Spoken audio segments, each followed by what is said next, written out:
복도 끝 형광등이 한 칸씩 깜빡였다. 벽에 붙은 게시판은 구겨진 고지서와 분실 안내로 얼룩져 있었다. 차가운 금속 의자에 내가 앉아 있었고 문 하나 건너편에 그 여자가 서 있었다. 손목에 은색 고리가 걸려 있었는데 기이하게도 그녀는 웃고 있었다. 울어야 할 자리에 웃음을 올려놓은 얼굴. 서민아. 내 며느리. 내 아들을 파먹은 미소. 문틈으로 바람이 스며들 때마다 소독약 냄새가 매캐하게 코를 찔렀다. 누군가의 운동화가 끌리는 소리, 형사들이 종이컵을 비비는 소리, 셔츠 뒤쪽에서 나는 혀걱거림. 온갖 자잘한 소음이 내 심장에 박혀 리듬을 흔들었다. 나는 등을 펴고 손가락을 모았다 풀었다. 손끝이 떨렸다. 떨림은 분노의 다른 이름이었다. 피의자 서민아, 진술 끝났습니다. 문이 열리며 누군가 말했다. 그녀는 고개를 살짝 기울였다. 마치 촬영을 앞둔 배우처럼 각도를 확인하는 몸짓.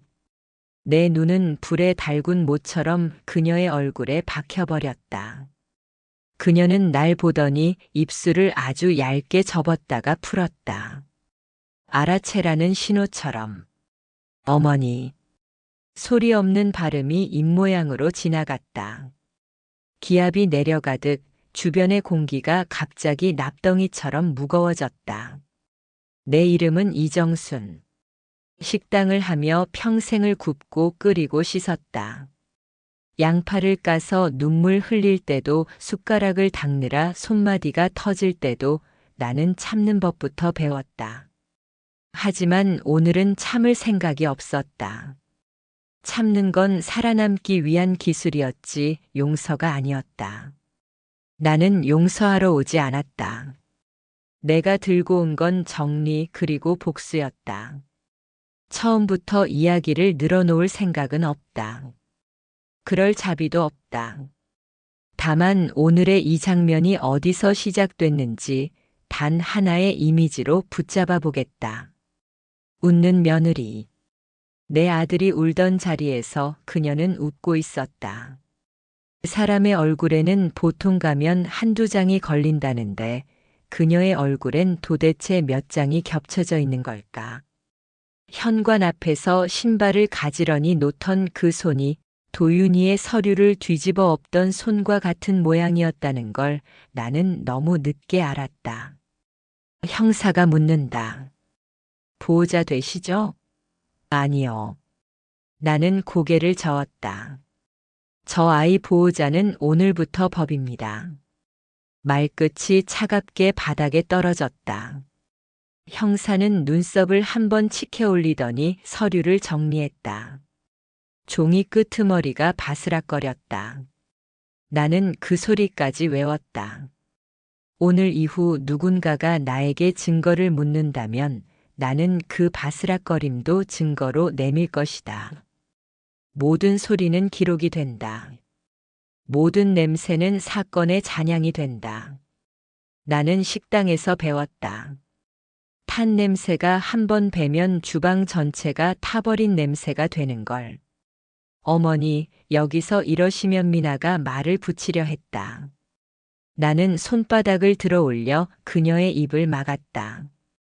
말이야 막을수록 세고 번지지만 오늘만큼은 내 손바닥이 댐이 되었다.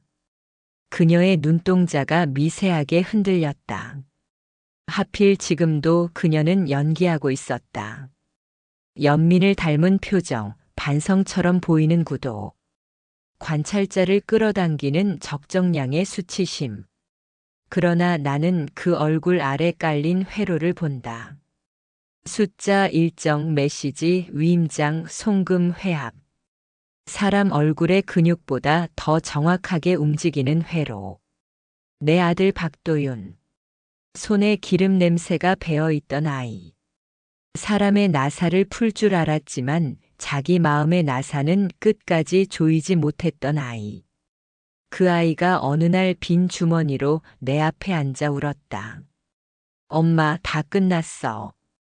끝났다는 건 결국 누군가가 시작했다는 뜻이다. 무너진다는 건 누군가가 밀었다는 소리다. 나는 그때부터 존댓말을 버렸다. 사건에게 존댓말을 쓰면 사건이 사람 위에 올라탄다. 어제 새벽 나는 서랍장을 통째로 들어올려 바닥에 쏟아냈다.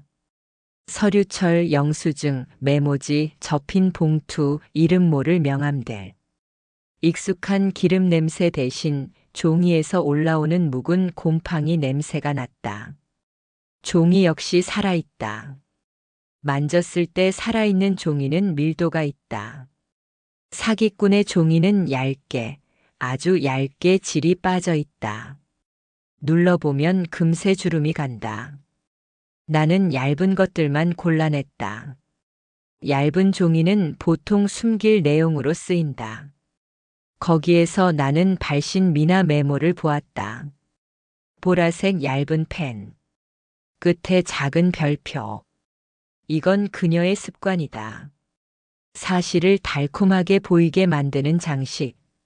메모의 오른쪽 하단에는 작은 점들이 일정한 간격으로 찍혀 있었다. 나는 그 간격을 눈으로 재었다. 일정하다. 손이 아니라 도장이나 스탬프다. 즉흥이 아닌 반복. 사고가 아닌 계획. 나는 그때부터 며느리를 사람으로 보지 않았다. 기능으로 봤다. 설계라는 이름의 기능. 지금 복도 끝에 벽시계가 종이처럼 얇은 소리를 냈다. 딱. 그 한 번의 딱에 내 지난 달들이 겹쳐졌다. 내 아들이 내 앞에서 무너진 날도 내가 조카 은호에게 전화를 걸어 잠깐 들르자 했던 밤도 아주 작게 미동하던 증거들이 하나로 맞물리던 순간도 시계는 숫자를 붙들지만 범죄는 숫자 사이의 빈칸을 타고 흐른다. 나는 빈칸을 보기 시작했고 그 빈칸이 곧 며느리의 통로라는 걸 알았다. 미나가 날 향해 말했다. 어머니, 오해예요. 오해라니. 오해는 실수를 덮기 위한 말이지 계산을 닦아주는 말이 아니다. 나는 그녀에게서 단어가 아닌 습성을 보았다. 그녀의 오해예요는 다음 단계로 넘어가도 되죠? 라는 확인이었다. 나는 고개를 아주 천천히 저었다. 내가 틀렸어. 오늘은 내가 넘어가던 모든 단계가 너를 덮칠 거야.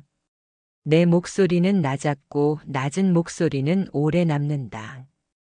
고함은 금방 사라진다. 나는 오래 남기 위해 낮게 말했다.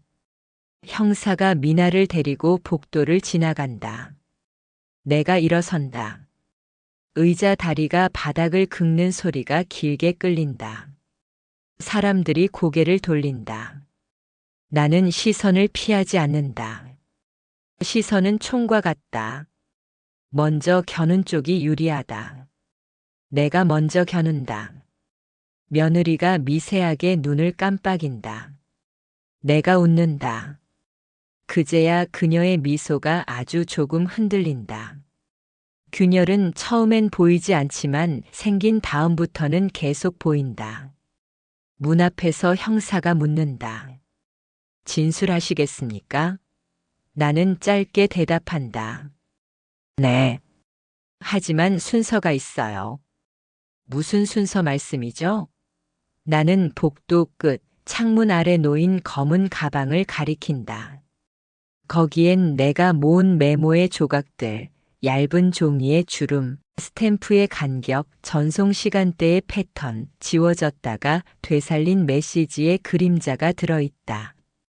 요리에 비유하자면 한 번 끓였다가 식힌 국물 같은 것들이다.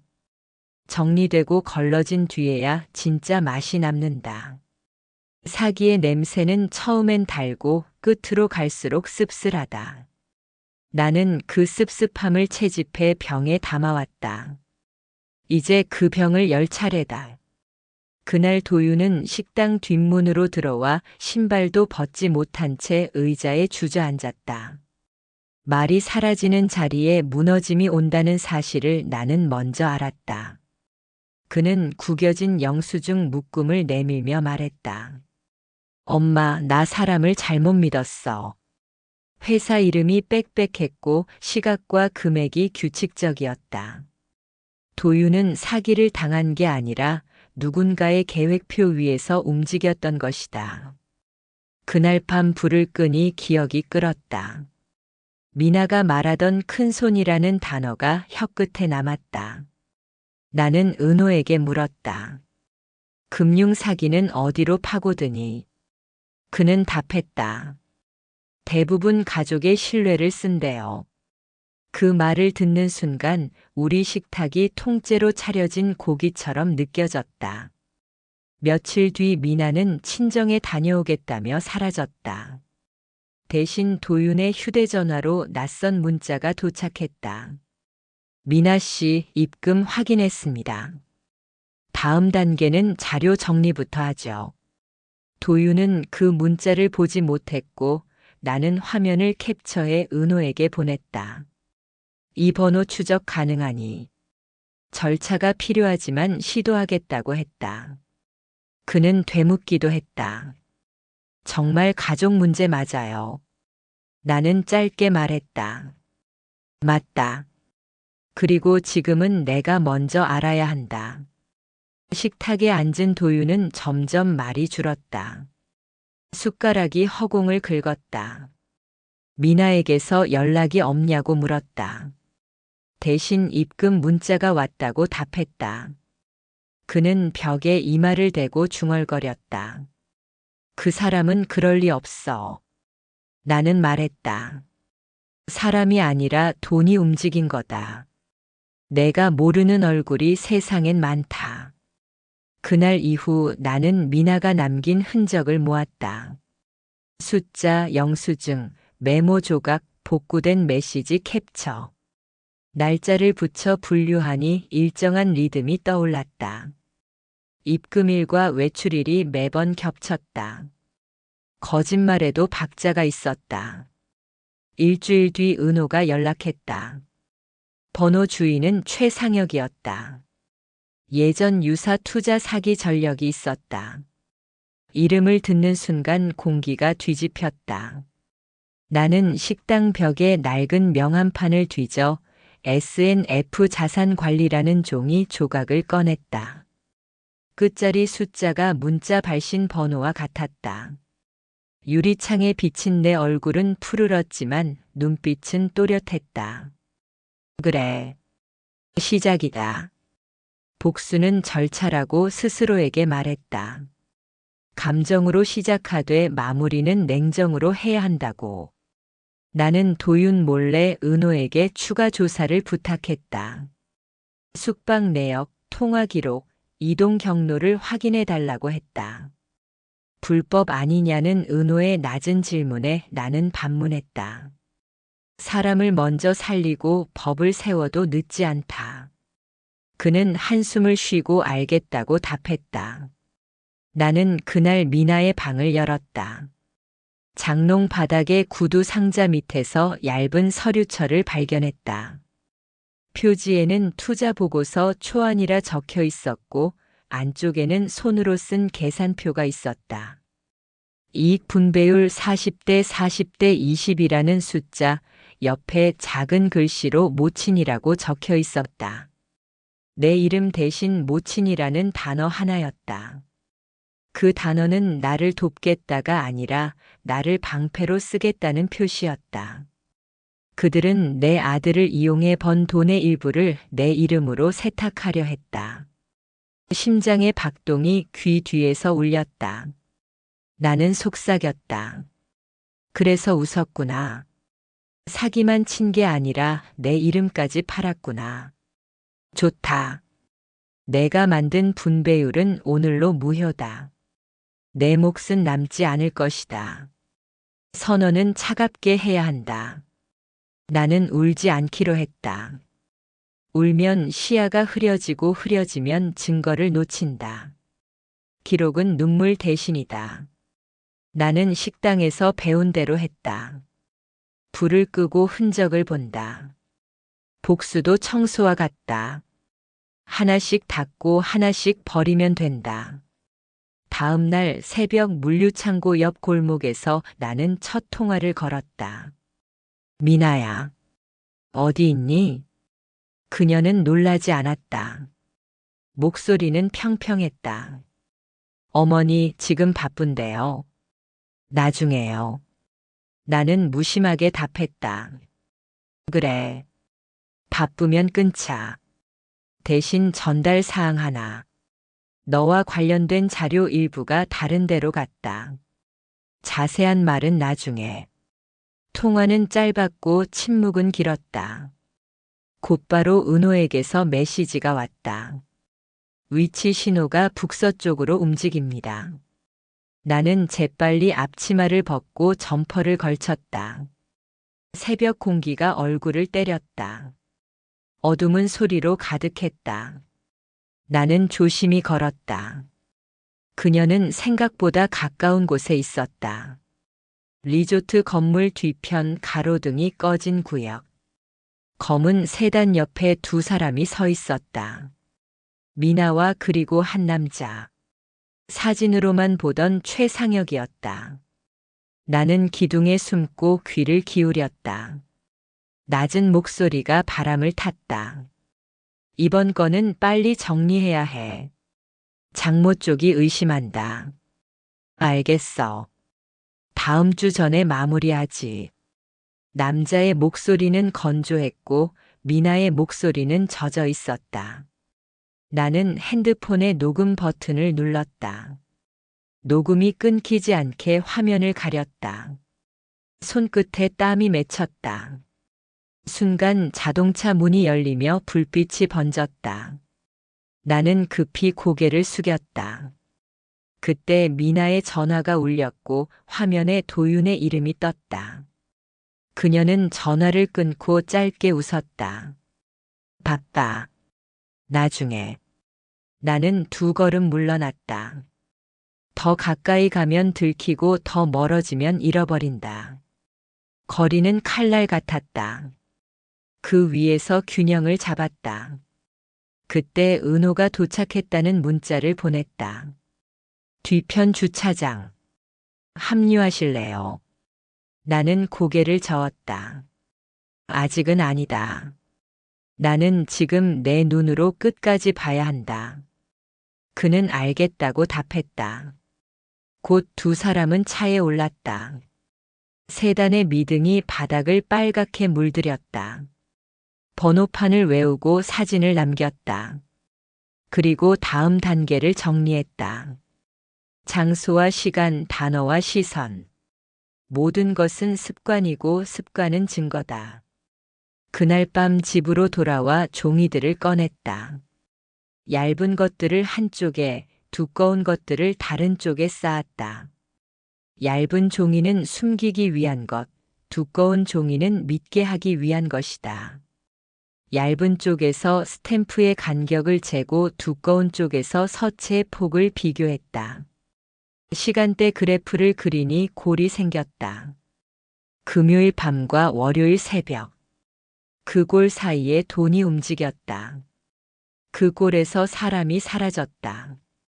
나는 연필을 꾹 눌러 선을 잇고 마지막 점을 찍었다. 이제 다음 단계로 넘어갈 때였다. 오늘 밤 나는 전화를 한 통 더 걸 것이다. 그 전화는 오래 남을 것이다. 계속한다. 그날 밤 나는 전화를 걸지 않았다. 대신 노트를 펼쳤다. 종이 위에 날짜와 이름과 금액과 위치를 적었다. 한 줄마다 숨소리가 묻어났다. 내 인생이 줄 단위의 목록으로 정리되는 기분이었다. 빗소리가 처마를 두드렸고 천장은 낮게 깔렸다. 물방울의 박동이 심장과 보조를 맞췄다. 나는 펜을 내려놓았다가 다시 들었다. 이건 단순한 복수가 아니다. 이건 정리다. 지워진 이름을 다시 써넣는 일이다. 새벽에 은호가 증거 파일을 들고 왔다. 그의 눈 밑에는 깊은 그늘이 번져 있었다. 고모 미나와 최상혁이 함께 찍힌 사진이 있어요. 날짜는 지난주 화요일이고 장소는 마포 리조트 주차장이에요. 그는 노트북을 열어 화면을 내밀었다. 미나는 웃고 있었고 상혁은 어깨를 감싸고 있었다. 나는 사진을 3번 확대했다.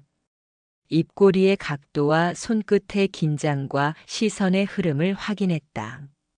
가정에서의 표정과 다르지 않았다. 거짓말은 연습으로 완성된다. 그녀는 이미 완벽했다. 고모, 경찰에 신고하시죠. 은호가 말했다. 아직은 안 된다. 내가 답했다. 왜요? 증거가 충분해요. 그는 따졌다. 충분한 증거는 그녀를 오래 붙잡지 못한다. 그녀가 깔아둔 판을 통째로 뒤집어야 끝난다. 나는 노트북을 닫고 말했다. 사진 원본은 내게 보내라. 직접 움직이실 건가요? 그는 물었다. 그래, 이젠 부엌에서만 손을 더럽히지 않겠다. 나는 코트를 걸쳤다. 복수는 준비된 자의 요리다. 재료는 이미 다 모였다. 이틀 뒤 미나가 아무렇지 않게 집으로 돌아왔다. 향수 냄새가 현관에서 거실로 흘렀다. 어머니, 국 냄새 좋네요. 그녀가 말했다. 오랜만이네. 큰 손일은 잘 됐나 보지. 나는 되물었다. 그녀의 눈이 아주 짧게 흔들렸다. 거짓말이 들통나면 호흡이 멈춘다. 나는 그 멈춤을 기억했다. 저녁에 도윤이 들어와 고개를 갸웃했다. 통장 잔액이 이상해. 누가 내역을 만진 것 같아. 퍼즐의 조각이 움직이기 시작했다. 돌아오며 기록을 지웠구나. 다음 단계로 넘어가겠다는 신호였다. 밤 11시에 나는 미나의 방문 앞에 섰다. 문틈으로 빛이 새고 웃음 섞인 통화 소리가 흘렀다. 어머니 쪽은 끝이에요. 잔금만 정리하면 돼요. 그녀가 말했다. 나는 숨을 삼키고 녹음 버튼을 눌렀다. 다음 주 금요일. 수첩에 날짜를 적었다. 마지막 장면의 시간표가 정해졌다. 다음 날부터 식당은 휴업에 들어갔다.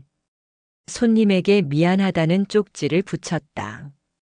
새벽에는 시장에서 낡은 상자를 구했고 밤에는 자료를 정리했다. 은호에게 연락해 계좌의 움직임을 물었다. 어젯밤 큰 거래가 있었고 수신자는 미나였다. 이제 끝이 보인다고 나는 생각했다. 오전에 미나는 담보대출을 조금만 더 받자고 도윤에게 말했다. 이번이 정말 마지막이라고 반복했다. 나는 싱크대 뒤에서 그 말을 듣고 씁쓸하게 웃었다. 그녀의 진짜는 언제나 다음 단계를 의미했다. 도윤은 여전히 고개를 끄덕였다. 믿음은 싸구려 통하였다. 누구나 찍어낼 수 있지만 회수는 불가능했다. 밤이 오자 나는 거울 앞에서 미소를 연습했다. 잘하자 정순아. 타이밍을 놓치면 불은 식는다. 오늘 불을 붙이고 내일 불을 옮긴다. 인쇄한 거래 내역과 통화 녹취와 캡처 이미지를 봉투에 넣고 밀봉했다. 내일 들고 갈 곳은 경찰이 아니었다. 법보다 빠르게 퍼지는 곳, 언론이었다. 새벽 3시에 집이 조용해졌다. 도윤의 방문이 반쯤 열려 있었다. 아이 때처럼 그의 머리칼을 한번 쓰다듬었다. 엄마가 내 인생을 돌려주겠다. 속삭이고 현관문을 닫았다. 길 위의 공기가 살을 파고들었다. 나는 발걸음을 멈추지 않았다. 리조트 앞에 도착했을 때 하늘이 희게 풀렸다. 검은 세단이 미끄러지듯 다가와 멈췄다. 미나와 최상혁이 내렸다. 나는 가로등 밑에서 봉투를 들었다. 그들이 나를 보고 굳었다. 어머니, 여긴 어떻게? 그녀가 물었다. 잔금 받으러 왔다. 내가 답했다. 그녀의 얼굴빛이 하얘졌다. 나는 봉투를 흔들었다. 거래 내역과 녹취록이 안에 들어 있었다. 이게 너의 마지막 장부다. 이제 계산하자. 바람이 일어 봉투가 흔들렸다. 종이 한 장이 빠져나가 허공을 헤맸다. 붙잡지 않으면 거짓말은 흩어지고 흩어지면 결국 돌아온다. 나는 종이를 바라보며 말했다. 나는 주차장 기둥 뒤에서 휴대폰을 꺼냈다. 기자에게 보낸 이메일에 답장이 떠 있었다. 오전 10시에 통화를 하자고 했다. 목소리 인터뷰는 거절하고 자료 검증을 먼저 하겠다고 했다. 좋다, 검증부터 하자. 검증은 진실의 친구다. 나는 파일 전송 완료 알림을 확인하고 화면을 껐다. 은호가 도착했다는 문자를 보냈다. 뒤편 출구에 있다고 했다. 합류하실래요? 라고 적혀 있었다. 아직은 아니다라 내가 답했다. 지금은 내 눈으로 끝까지 보겠다. 그는 알겠다고 짧게 회신했다. 우리는 서로의 위치를 지도로 공유했다. 파란 점 2개가 리조트를 감싸듯 움직였다. 사냥에는 2 이상의 발자국이 필요했다. 2 사람은 로비로 들어가 엘리베이터를 탔다. 나는 계단을 이용하며 층수를 맞췄다. 문이 열릴 때마다 고급 향이 흘렀다. 복도 끝 회의실 앞에서 그들이 멈췄다. 직원의 열쇠가 돌아가는 소리가 똑똑 울렸다. 문이 닫히자 나는 귀를 붙이고 안의 웅성을 들었다. 서류를 넘기는 소리와 유리잔의 부딪힘과 낮은 웃음이 섞였다. 나는 발 뒤꿈치를 들고 숨을 길게 참았다. 안에서 상혁의 목소리가 흘렀다. 이번 건은 장모가 막판 변수야. 그래도 서류는 이미 다 넘어왔지. 미나가 대답했다. 걱정 마. 어머니는 감정으로 움직여. 감정은 언제나 틈이 많아. 나는 미소를 지었다. 감정의 틈을 이용해 온 사람이 틈의 끝을 아직 모르는구나. 나는 주머니에서 얇은 카메라를 꺼내 문 아래 틈으로 밀어 넣었다. 화면에 테이블 다리와 구두 코끝이 잡혔다. 음성은 충분히 선명했다. 계약서라는 단어가 반복되었고 금액이라는 단어가 그 뒤를 따랐다. 이름을 쓰는 소리도 들렸다. 나는 시간과 장소와 스피커의 위치를 메모했다.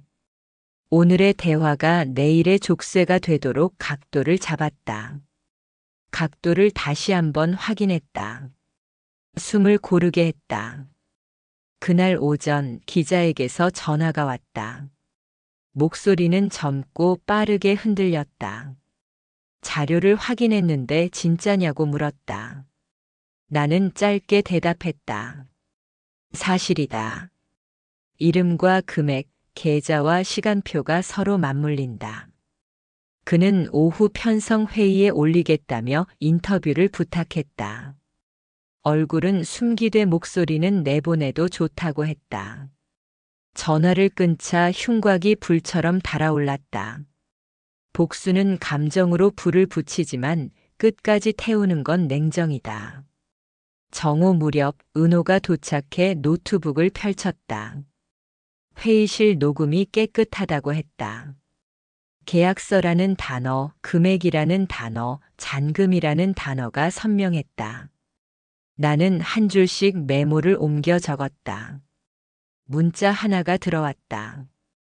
발신자 미상 링크 하나. 열어보니 지역 뉴스 예고였다. 오늘 심야에 단독 보도를 내겠다고 적혀 있었다. 나는 심호흡을 했다. 잠시 뒤 도윤이 가게로 들어왔다. 눈밑이 퀭했고 어깨가 축 처져 있었다. 엄마, 미나가 담보대출을 더 받자고 했어. 이번이 마지막이라는데 어떻게 해야 해? 나는 고개를 저었다. 아니다. 마지막이란 말은 다음 단계를 부르는 북소리다. 그는 씁쓸하게 웃었다. 엄마는 늘 사람을 의심해. 나는 침착하게 답했다. 사람을 의심하는 게 아니라 숫자를 확인하는 거다. 숫자는 입을 닫아도 손에 말이 남는다. 그는 말을 잇지 못했다. 해가 기울 무렵 기자에게서 메일이 도착했다. 내일 오전 보도 신원보호 음성 변조. 간단한 확인 전화를 하자고 했다. 나는 좋다고 답했다. 전화가 오기 전 부엌 싱크대에 기대선을 그었다. 오늘을 기준으로 과거와 미래를 나누었다. 과거는 파헤치고 미래는 묶는다. 그때 낯선 번호로 전화가 울렸다. 화면에는 이름이 없었다. 받자마자 낮은 웃음이 흘렀다. 끝난 줄 아셨죠? 아직 잔금이 남았어요. 나는 즉시 녹음 버튼을 눌렀다. 누구냐고 묻자 그는 이름을 말하지 않았다. 대신 최 씨가 급해졌다고 했다. 일정이 당겨졌으니 내일까지 정리하라고 덧붙였다. 나는 아무 말 없이 끊었다. 은호에게 메시지를 보냈다. 번호 역추적 가능하니. 그는 가능하다고 답했다. 동시에 기자에게도 문자를 보냈다. 심야가 아니라 저녁으로 땡겨라. 결정적 통화가 확보됐다. 밤이 짙어지자 집은 바람 소리로 가득 찼다. 도윤이 방문을 열고 나왔다. 뉴스에 미나 이름이 뜨면 어떡하냐고 물었다. 괜찮다. 있는 그대로 드러나야 한다. 그는 머리를 싸쥐고 소파에 앉았다. 내가 너무 잔인한 건 아닐까 싶었다. 하지만 잔인한 건 내가 아니라 사건이었다. 사건이 먼저 우리를 찢었다. 나는 그 틈을 꿰매는 중일 뿐이다. 자정이 넘어 첫 보도가 떴다. 화면에 최상혁의 얼굴이 비쳤고 곧이어 미나의 실루엣이 잡혔다. 자막에는 가족을 속여 자금을 편취라는 문장이 흘렀다. 도윤이 벌떡 일어섰다. 거짓말이야. 미나가 그럴 리 없어. 나는 리모컨을 내려놓고 아들을 바라보았다. 내가 사랑한 건 미나가 아니라 내가 만든 미나다. 그는 떨리는 목소리로 말했다. 엄마, 그럼 나는 무엇을 믿어야 해? 나는 짧게 답했다. 오늘부터 기록을 믿어라.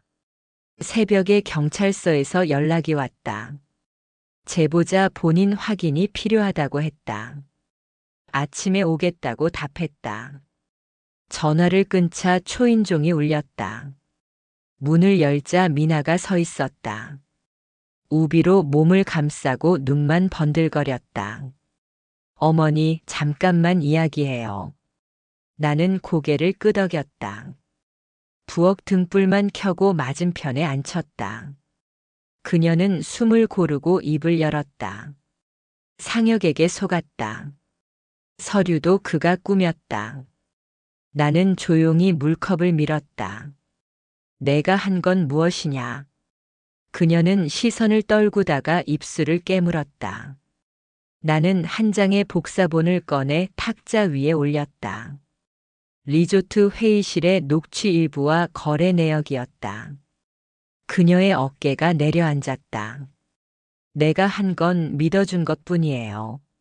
나는 고개를 저었다. 믿음은 면죄부가 아니다. 공모는 침묵으로도 완성된다. 그녀가 마지막으로 말했다. 어머니, 도윤만은 지켜주세요. 제가 떠날게요. 나는 냉정하게 답했다. 지키는 건 내가 아니라 법이다. 그리고 내가 떠날 곳도 법원뿐이다. 그녀는 천천히 일어났다.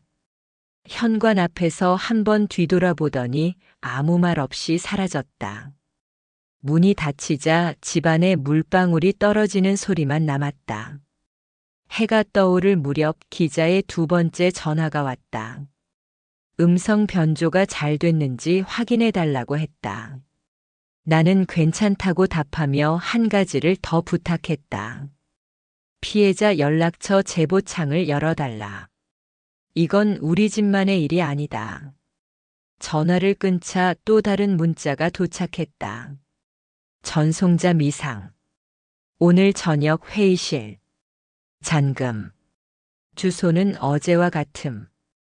시간은 7시. 나는 깊게 숨을 들이마셨다.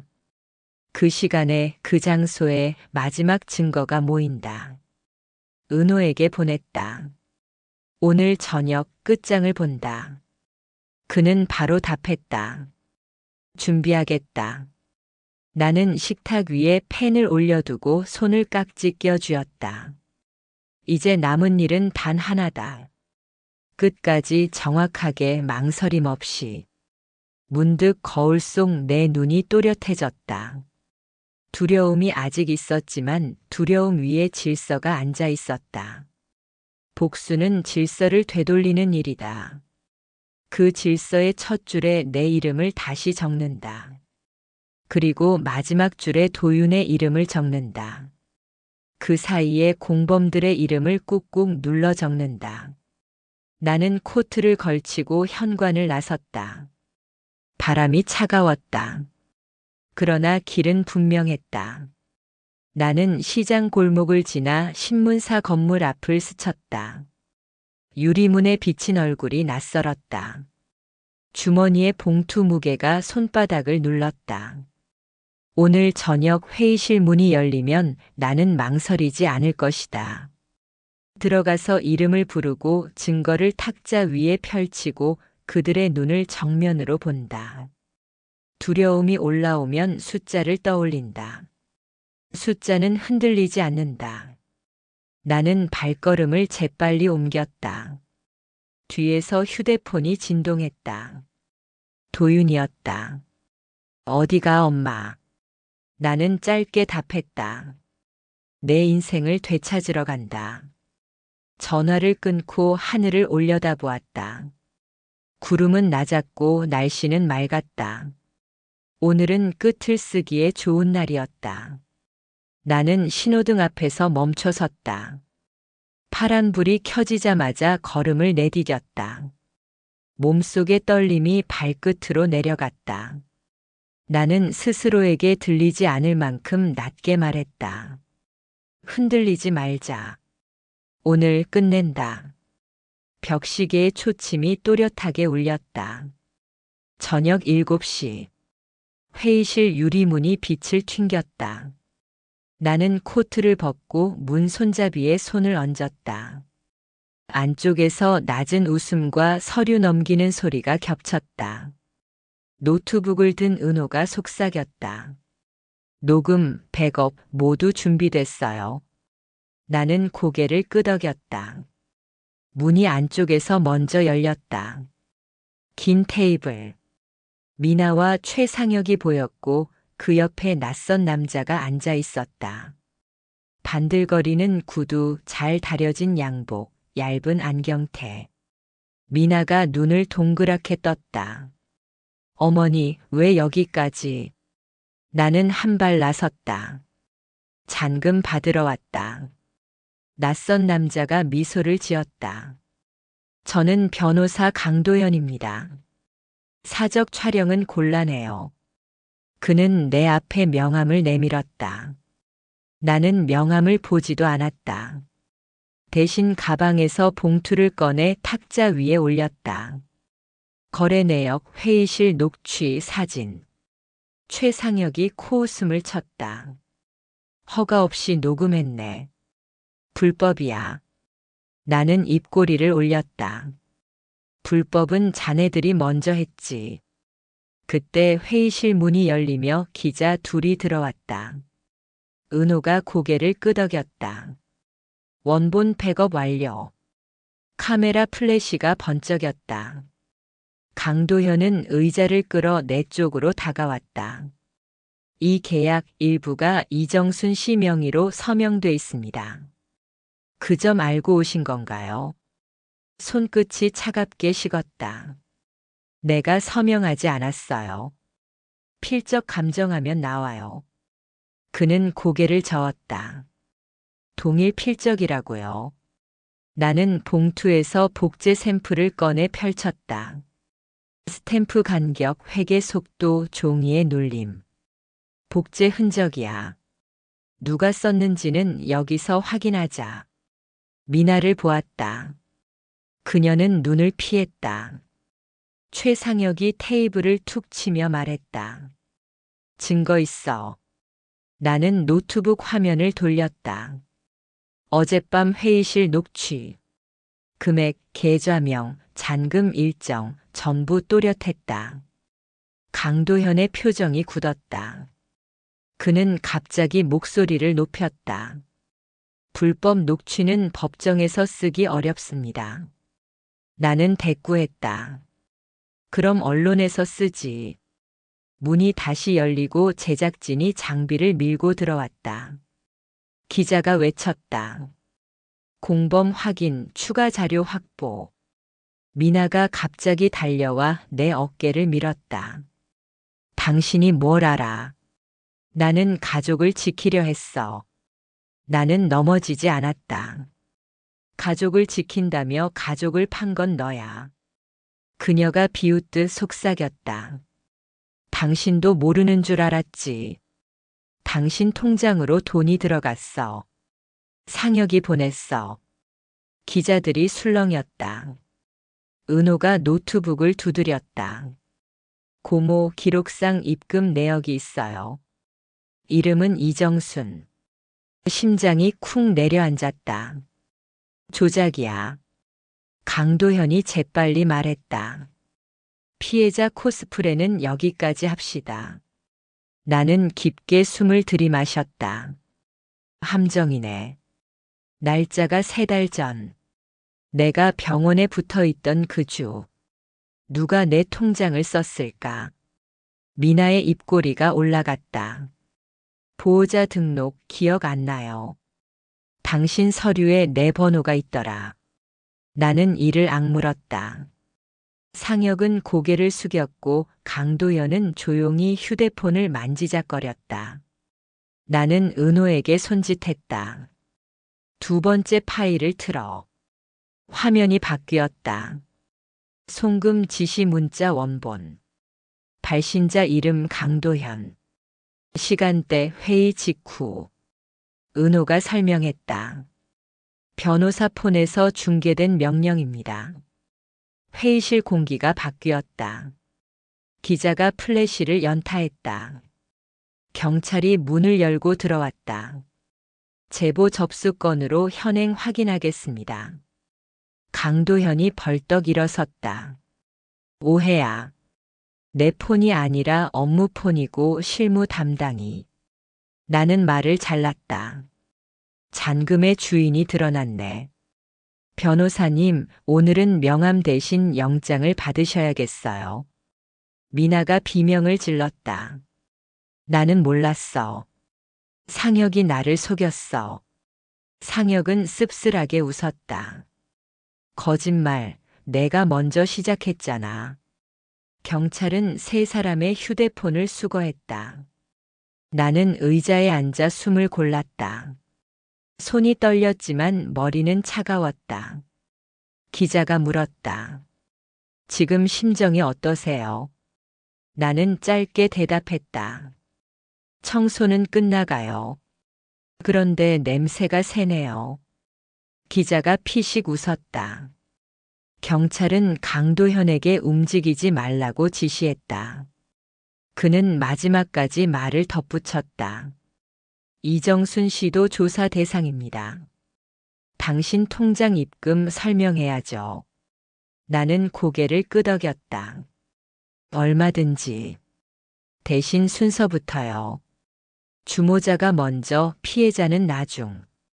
복도가 소란스러워졌다. 은호가 내 옆에 앉았다.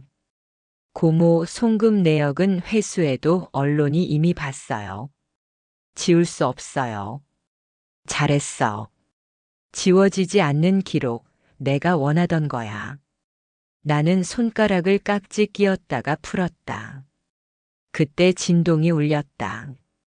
발신자 미상. 끝난 줄 알지. 잔금은 늘 남는다. 나는 화면을 오래 바라봤다. 발신 번호는 숨김이었다. 강도현의 폰과 달랐다. 또 다른 손이 있다. 나는 속으로 되뇌었다. 아직 멈추지 마. 경찰이 미나의 손목에 수갑을 채웠다. 그녀는 내 쪽을 보며 말했다. 어머니, 도윤만은 건드리지 마요. 제발. 나는 냉정하게 답했다. 도윤을 건드린 건 내가 처음이야. 이제 법이 할 거다. 상혁이 연행되며 마지막으로 내게 말했다. 당신 무섭네. 나는 단호하게 말했다. 나는 요리하듯 정리할 뿐이야. 불을 켜고 찌꺼기를 걷고 바닥을 말린다. 그게 끝. 사람들이 빠져나간 뒤 회의실은 갑자기 넓어 보였다. 유리창에 내 얼굴이 겹쳐 비쳤다. 낯설었다. 나는 코트를 걸치고 일어섰다. 은호가 물었다. 집에 가요. 나는 고개를 저었다. 아직 한 군데. 어디요? 큰 소리로 답하지 않았다. 대신 한 단어를 속삭였다. 금고. 은호의 눈이 번쩍였다. 오늘 밤엔 돈의 흐름을 끝까지 본다. 잔금의 마지막 자리를 찾는다. 밖으로 나오자 비가 내리기 시작했다. 차창을 두드리는 소리가 규칙을 만들었다. 나는 그 리듬에 맞춰 걸었다. 휴대폰 화면에 시간표를 다시 펼쳤다. 금요일 밤, 월요일 새벽, 수요일 저녁. 골 사이에 돈이 움직였다. 그리고 이름이 사라졌다. 나는 굳게 다짐했다. 오늘 사라진 이름을 끌어올린다. 나는 은호에게 말했다. 준비해. 열쇠가 아니라 숫자가 필요한 곳이야. 그는 고개를 끄덕였다. 두 대의 그림자가 빗속으로 길게 늘어졌다. 잔금이라는 단어가 발끝에 밟혔다. 나는 그 단어를 밟고 앞으로 나아갔다. 밤하늘이 번개처럼 갈라졌다. 나는 우산을 접고 빗물을 맞았다. 차갑고 선명했다. 오늘 밤 마지막 문을 연다. 그리고 잔금이라는 거짓말을 끝낸다. 내 이름으로 시작해 내 이름으로 닫는다. 도윤의 내일을 비워둔다. 빈칸에 참 숫자를 적는다. 그 숫자가 우리를 살릴 것이다. 다음 날 오전 뉴스 헤드라인이 동시에 바뀌었다.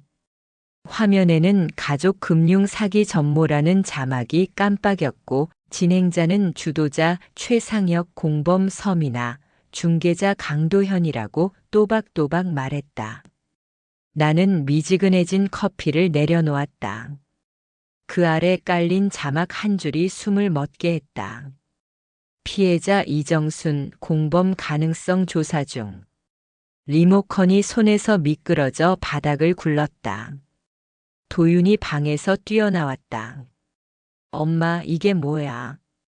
나는 대답하지 못했다. 초인종이 울렸다. 문 앞엔 정장을 입은 여자가 서 있었다. 명함에는 민수경, 형사 전문 변호사.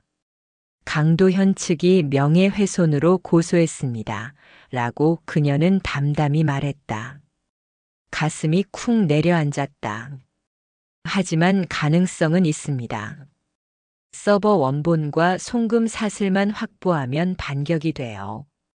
은호가 말하던 백업 있으시죠? 나는 고개를 끄덕였다. 그녀는 노트를 펼치며 덧붙였다. 돈의 크기가 평범하지 않아요.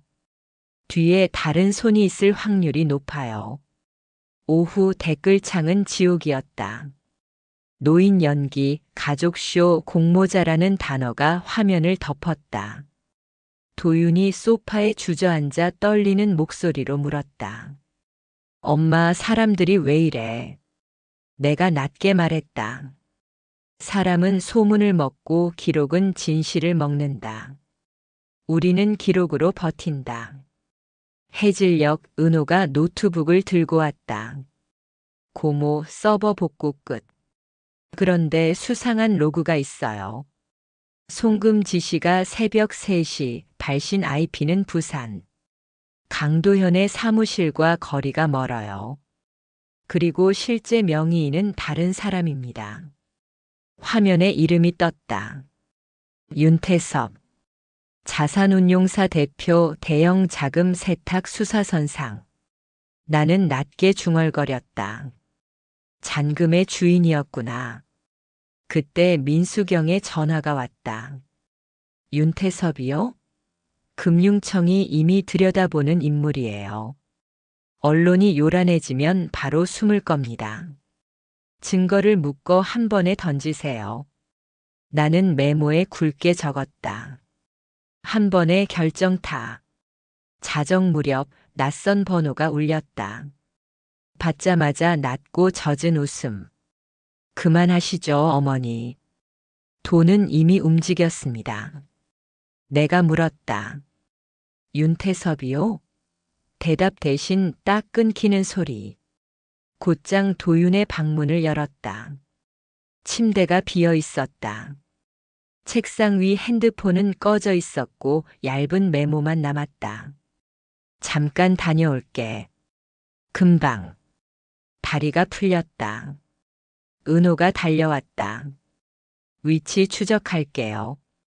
꺼졌어도 마지막 신호는 남아요. 지도에 점이 찍혔다. 항구였다. 풍향과 조류 데이터가 옆에 떴다. 나는 코트를 집어들었다. 위험해요, 고모. 경찰을 기다리죠. 기다리면 사라져. 이번엔 내가 먼저 간다. 빗속을 뚫고 차를 몰았다. 와이퍼가 리듬을 만들었다. 라디오에서는 내 이름이 흘렀다. 핵심 인물이라는 앵커의 표현이 공기를 긁었다. 나는 피식 웃었다. 진짜 핵심은 아직 무대에 오르지도 않았다. 해안도로의 네온이 길게 찢겨나갔다. 바다 냄새가 창문 틈으로 비집고 들어왔다. 부두 끝 컨테이너 사이에서 그림자 둘이 움직였다. 나는 헤드라이트를 끄고 내렸다. 소금기 어린 바람이 뺨을 때렸다. 녹음기를 켰다.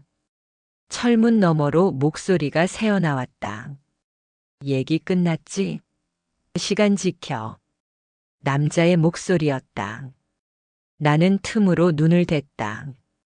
모자와 마스크. 손전화 화면 빛이 턱선을 스쳤다. 발밑에서 자갈이 굴러갔다. 딱. 순간 그림자 하나가 고개를 돌렸다. 누구야? 나는 몸을 낮췄다. 그때 휴대폰이 진동했다. 은호였다. 경찰이 근처에 도착, 투입대기. 버텨요. 나는 숨을 고르며 속삭였다. 버틸게. 문이 열렸다. 남자가 나왔다. 뒤이어 또 한 사람이 움직였다. 도윤이었다. 얼굴이 새하였다. 나를 보자마자 눈이 흔들렸다. 엄마. 나는 고개를 끄덕였다. 괜찮아. 여기 있어. 그 순간 옆쪽 컨테이너에서 또 다른 남자가 모습을 드러냈다. 나는 사진에서 본 얼굴을 알아봤다. 기사 속 그 이름. 윤태섭. 그의 눈빛은 유리알 같았다. 그는 웃었다. 가족을 전쟁터로 끌고 들어오다니 대단하시군요. 나는 앞으로 한 걸음 나갔다. 전쟁을 연 건 당신이지. 그는 손바닥을 뒤로 젖혔다. 자, 어머니. 잔금 얘기를 합시다. 거래는 언제나 마지막 한 장에서 갈립니다. 그는 서류 봉투를 들었다. 사이렌 소리가 멀리서 밀려왔다. 윤태섭이 턱을 들어 보였다. 늦었네요. 그러나 게임은 아직 제 편이에요. 그는 도윤에게 시선을 던졌다. 선택해요. 어머니를 버리면 빚은 지워집니다. 같이 가면 같이 가라앉아요. 바닷바람이 매섭게 불었다. 도윤의 어깨가 떨렸다. 나는 도윤의 팔을 잡았다. 선택은 내가 해. 우리는 기록을 택해. 나는 녹음기를 들어보였다. 윤태섭의 미간이 좁혀졌다. 그는 봉투를 찢어 종이 몇 장을 바다로 던졌다. 흰 것들이 어둠 속에서 흩날렸다. 증거는 물을 만나면 말이 많아지죠. 그는 비웃었다. 그때 컨테이너 옆에서 은호가 휘슬을 불었다. 경찰들이 일제히 뛰어들었다. 라이트가 켜지고 명령이 쏟아졌다. 움직이지 마. 손들어. 윤태섭은 한 발 물러섰다. 그러나 그의 표정은 여유로웠다. 그는 낮게 말했다. 오늘은 서문. 본문은 내일. 그리고 사라지듯 틈으로 몸을 뺐다. 누군가의 오토바이가 포효하며 그를 싣고 달아났다. 도윤이 주저앉았다. 나는 그의 어깨를 안았다. 괜찮아. 아직 끝이 아니야. 은호가 달려왔다. 고모 추적 붙였어요. 하지만 바다 쪽은 통신이 약해요. 경찰이 우리를 둘러싼 가운데 파도가 철썩였다. 나는 하늘을 올려다보았다. 밤이 낮게 내려앉아 있었다. 민수경에게 전화를 걸었다. 실패 아니에요. 오늘은 얼굴과 목소리를 확보했어요. 내일 돈을 잡죠. 그녀가 짧게 말했다. 좋습니다. 회계 장부를 영장으로 뽑아오세요. 윤태섭의 펀드 계정, 신탁 라인, 송금 허브. 나는 메모에 또박또박 적었다. 허브 차단. 차로 돌아오며 도윤의 손을 꼭 잡았다. 너 내일은 숨지 마. 진실은 도망가는 발목부터 문다. 그는 고개를 끄덕였다. 엄마 미안해. 나는 대답 대신 고개를 토닥였다. 바람이 차갑게 등을 밀었다. 나는 운전석 문을 열며 혼잣말을 했다. 내일 잔금의 주머니를 찢는다. 그리고 그 입을 꿰맨다. 여기가 전쟁터라면 나는 끝까지 선다. 도망친 그림자는 돌아온다. 나는 끝장을 낸다. 시계는 새벽을 밀어낸다. 오늘은 내 날이다. 새벽 공기는 유리처럼 차가웠다. 항구 사건 이후 뉴스는 다시 들끓었다. 도윤 납치 미수, 윤태섭 도주, 이정순 공범설. 나는 경찰서 복도 의자에 앉아 시계를 올려다봤다. 초침은 느리게 움직였고 숨은 짧게 끊겼다. 민수경 변호사가 옆에 섰다. 오늘 기자들이 몰립니다. 하지만 먼저 말하면 주도권은 우리 거예요. 그녀의 말이 차갑게 안정제를 흘렸다. 나는 고개를 끄덕였다. 윤태섭은요? 아직이요. 해상 루트를 탔어요. 돈도 일부 사라졌고요. 그녀는 한숨을 쉬었다. 대신 기록은 남았습니다. 송금 루트, 신탁 명세, 그리고 어머니 이름이 또 등장해요. 은호의 목소리는 낮지만 분명했다. 도윤이 조서를 마치고 나왔다. 얼굴빛이 창백했다. 엄마, 내가 나가지만 않았어도. 나는 그의 손을 잡았다. 내 탓 아냐. 사건이 먼저 우리를 끌고 갔다. 민수경이 다가왔다. 오후에 기자회견을 열죠. 감정 폭발 금지 기록으로만 말하기. 나는 미소를 얇게 그렸다. 폭발은 이미 지나갔지. 이제는 잔불을 모아 불꽃으로 만들 차례야. 오후 2시 경찰서 앞. 플래시가 100번쯤 터졌다. 나는 마이크 앞에 섰다. 내 이름은 이정순. 나는 피해자이자 기록 보관자다. 내 통장으로 흐른 돈은 조작이었다. 그 뒤에 또 다른 손이 있었다. 이름은 윤태섭. 기자가 외쳤다. 복수를 후회합니까? 나는 고개를 저었다. 복수는 후회가 아니라 청소입니다. 더러운 걸 걷어내야 숨이 쉬어져요. 웅성거림이 바람과 섞였다. 그때 무전이 울렸다. 남해 선착장에서 신호 포착. 나는 코트를 여몄다. 가지 마세요. 위험합니다. 민수경의 손이 내 팔을 잡았다. 이번엔 끝을 보겠습니다. 나는 손을 빼고 걸음을 옮겼다. 도윤이 떨리는 목으로 불렀다. 엄마. 나는 한 번만 돌아봤다. 내가 믿는 내일을 만들러 간다.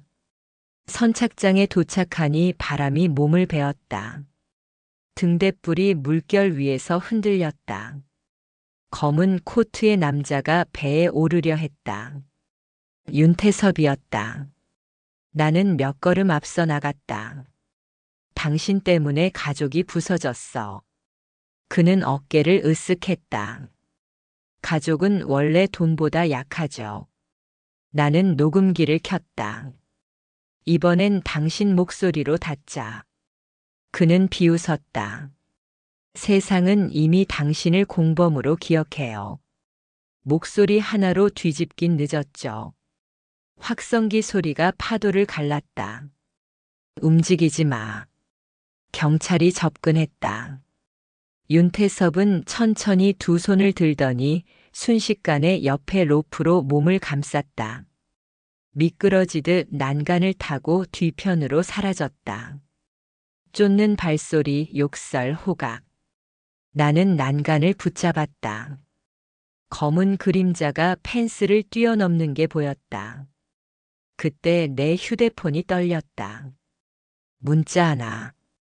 후진을 멈춰야 전진이 보입니다. 발신자 미상. 나는 이를 악물었다. 도발은 연막이다. 기록으로만 따라가. 밤 본청 상황실. 지도 위 붉은 점이 천천히 내륙 쪽으로 움직였다. 은호가 설명했다. 프록시 차량입니다. 번호판이 2번 바뀌었어요.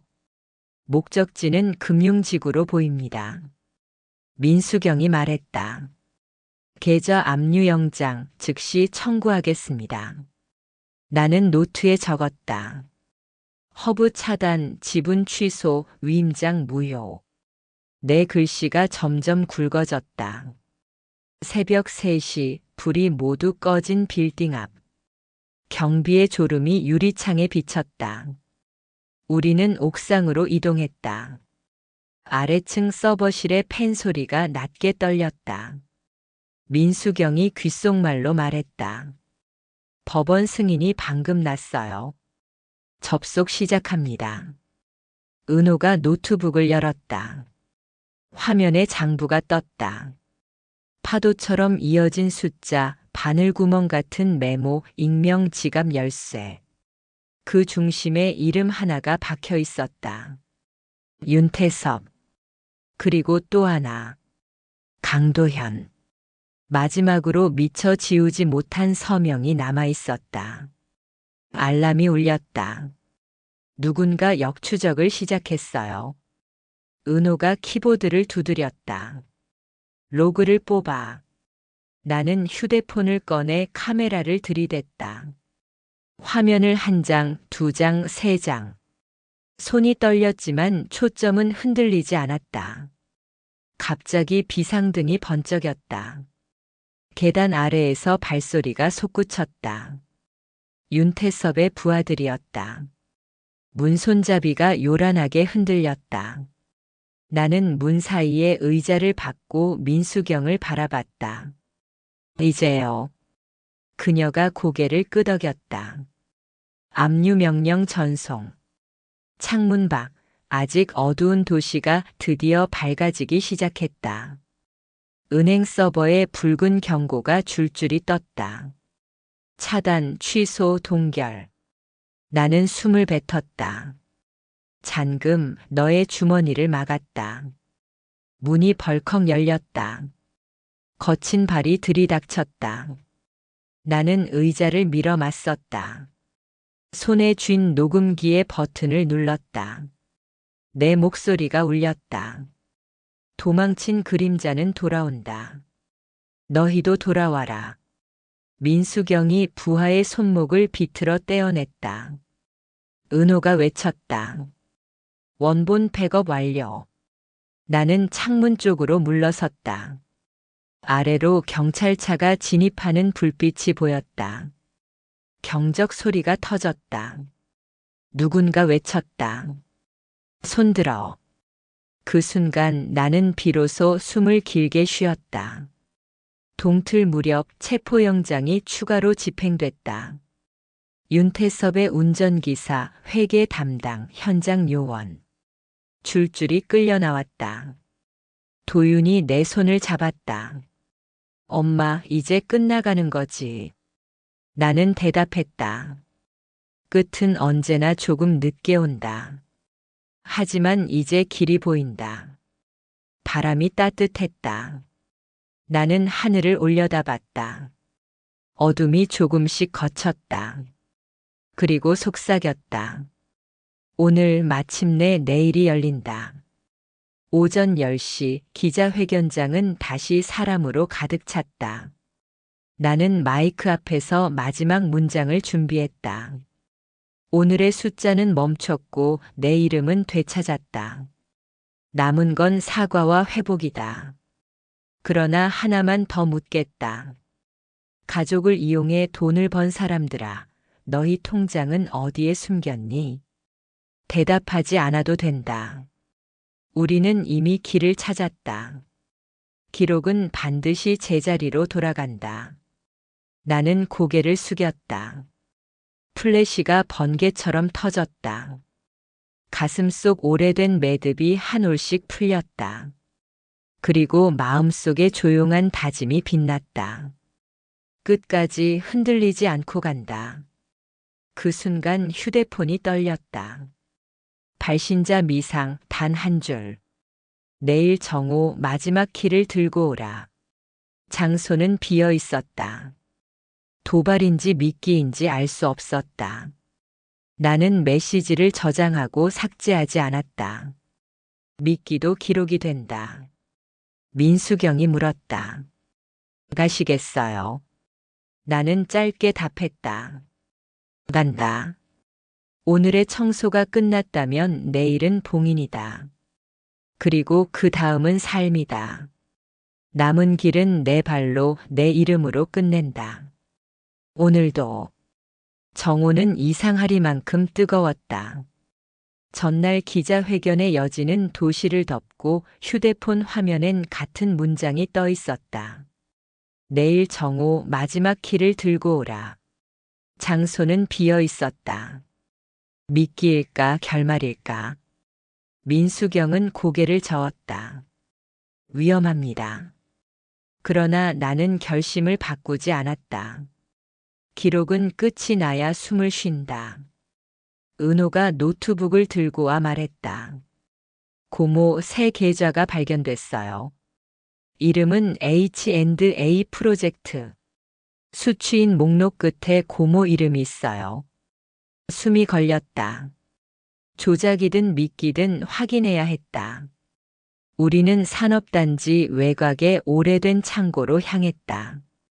낡은 셔터, 네 자리 자물쇠, 바랜 경고문이 환하게 보였다. 비밀번호는 거꾸로 44321.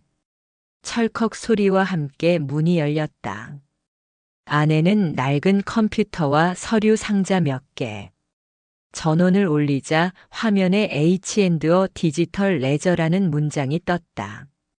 암호 입력창이 나타났고 곧 스피커가 켜졌다. 윤태섭의 목소리가 방 안을 훑었다. 축하합니다, 이정순 씨. 여기엔 제 죄, 당신의 흔적, 그리고 우리가 함께 지나온 돈의 발자국이 들어 있습니다. 당신이 믿는 정의도 결국 누군가의 계산 안에 있었죠. 화면이 깜빡이며 장부가 펼쳐졌다.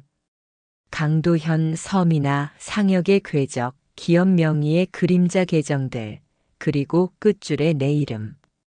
민수경이 숨을 삼켰다. 개인 복수의 범주를 넘었어요. 국제 라우팅, 신탁, 특수목적 기구까지. 은호가 신속히 백업을 걸었다. 외장 메모리로, 클라우드로, 종이로. 그때 바깥에서 엔진 소리가 났다. 차량 여러 대가 창고를 포위했다. 검은 양복들이 문을 두드렸다. 선생님, 자료 넘기시죠. 나는 코트를 여미고 USB를 주머니 깊숙이 밀어 넣었다. 넘기기엔 아직 더러움이 모자라요. 말이 끝나자 소화기 분말이 새하얗게 번졌다. 우리는 옆문으로 빠져나가 햇빛 속으로 뛰었다. 사이렌이 멀리서 다가왔다. 경찰차들이 골목을 메우고 검은 양복들이 흩어졌다. 숨이 폐 끝에서 타닥거렸다. 도윤에게 전화가 왔다. 엄마 어디야? 거의 끝났어. 자료는 확보했어. 나는 스스로에게도 들리지 않게 중얼거렸다. 잔금은 이제 남지 않는다. 모든 구멍이 막힌다. 2시간 뒤 조사실에서는 USB의 진실이 열렸다. 거래표, 키파일, 서명 원본, 지시 음성, 송금 루트. 민수경이 속삭였다. 오늘로 내부 고발자 절차를 밟아요. 당신의 신분은 보호되고 진실은 공개됩니다. 이틀 동안 도시는 뒤집혔다.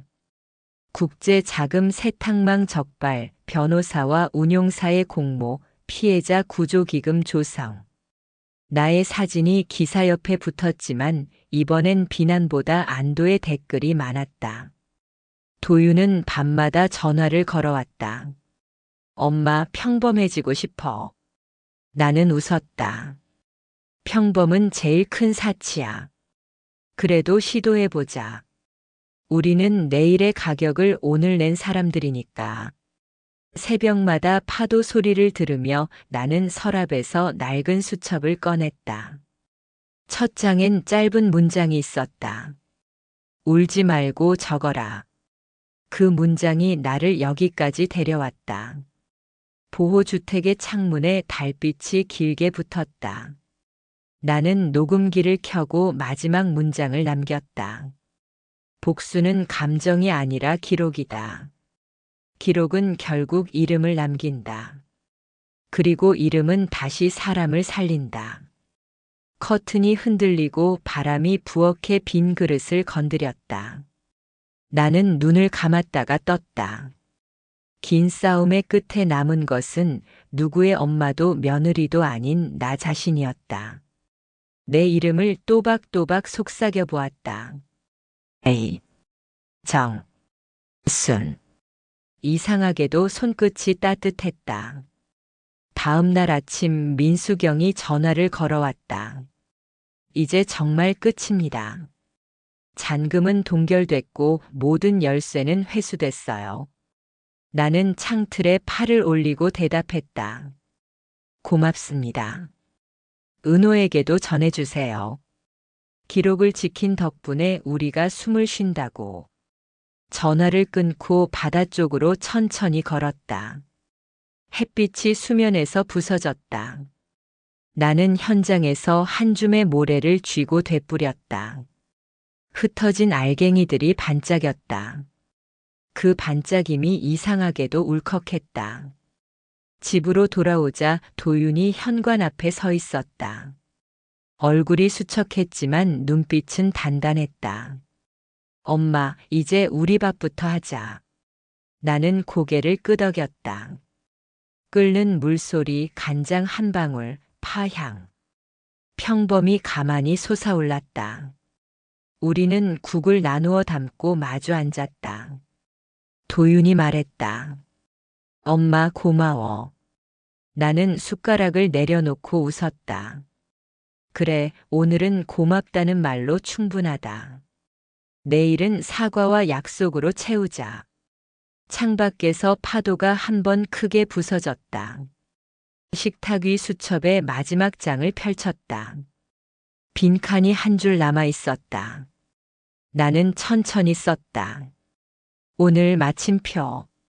그리고 마음속엔 조용히 덧붙였다. 마침표가 끝이라면 숨은 어디에 놓을까? 나는 수첩을 덮고 불을 껐다. 부엌의 어둠이 가볍게 앉았다. 빛이 사라진 자리에서 내 이름이 또렷했다. 나는 낮게 속삭였다. 잘했다, 정순아. 정말 잘 버텼다.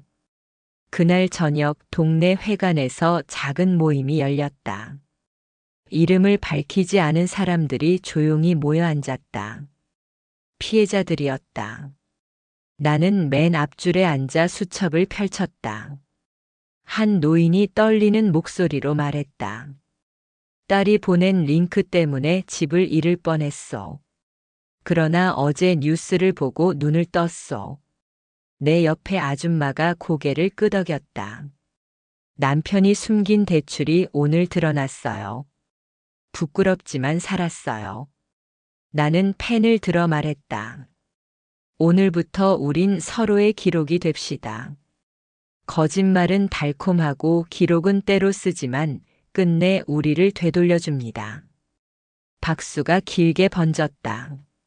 밤이 깊자 도윤이 손편지를 내밀었다. 엄마에게. 나는 그 자리에서 봉투를 열지 않았다. 편지는 열어보지 않아도 의미가 있었다. 함께 버틴 시간이 이미 답장이었으니까. 집으로 돌아오는 길에 하늘이 맑게 열렸다. 별빛이 드물게 빛났다. 나는 발걸음을 늦추고 숨을 크게 들이마셨다. 오늘 나는 누군가의 피해자도 누군가의 증인도 아니었다. 다만 내 이름을 가진 사람으로 평범을 연습하는 초보자였다. 그 사실이 기쁘고 조금 두려웠다. 그래도 괜찮았다. 두려움 위에 질서가 앉아 있었으므로. 나는 불을 끄고 창문을 열었다. 소금기 어린 바람이 방 안으로 스며들었다. 조용히 속삭였다. 내일도 기록하자. 살아내자. 작은 행복을 모아 우리 식탁을 다시 채우자. 오늘도 숨을 놓지 말자. 오늘의 사연은 여기까지입니다. 여러분이라면 이런 상황에서 어떻게 하시겠나요? 댓글로 의견을 남겨주세요. 오늘 영상이 마음에 드셨다면 구독 버튼 한번 눌러주시고요. 좋아요와 알림 설정도 부탁드립니다. 앞으로도 편안한 이야기로 찾아뵙겠습니다. 감사합니다.